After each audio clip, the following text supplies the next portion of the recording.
Bonjour, dans cette vidéo, nous allons voir comment, à l'aide d'une calculatrice graphique Texas Instruments, on peut obtenir la droite de régression par la méthode des moindres carrés d'une série statistique à deux variables. Voici la série que nous allons considérer pour notre exemple. Donc, dans un premier temps, nous allons cliquer sur Stat, Modifier, et l'on va rentrer en liste 1 le rang XI de notre série et en liste 2 les YI. Donc 1, 2, 3, 4, 5 et 6 pour les XI. Et en YI, nous avions 6,5, 12,5, 16,9, 20,6, 23,5 et 27,1. Une fois que la série est saisie, on va retourner dans le menu Stat et Calque. On va choisir l'option 4, AX plus B, pour obtenir l'équation de la droite de régression. Alors les X sont bien dans la liste 1, les Y dans la liste 2. Si jamais ce n'est pas le cas, L1, L2, L3 jusqu'à L6 sont ici en bleu. Donc seconde, et on appuie sur le chiffre de la liste.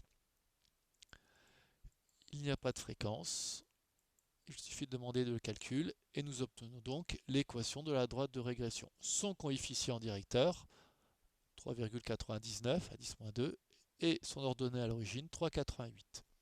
Nous avons aussi son coefficient de corrélation. Plus il est proche de 1 ou de -1, plus les points sont alignés. Nous allons maintenant voir comment obtenir le nuage de points et pourquoi pas tracer la droite de régression. Pour ça, il faut aller dans f de x.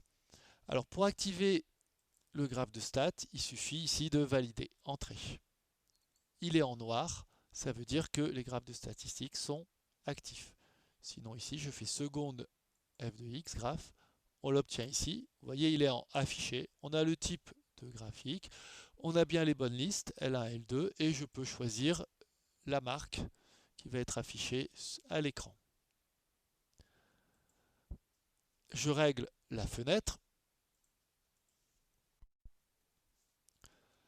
Alors, la valeur minimale de x, c'était 1.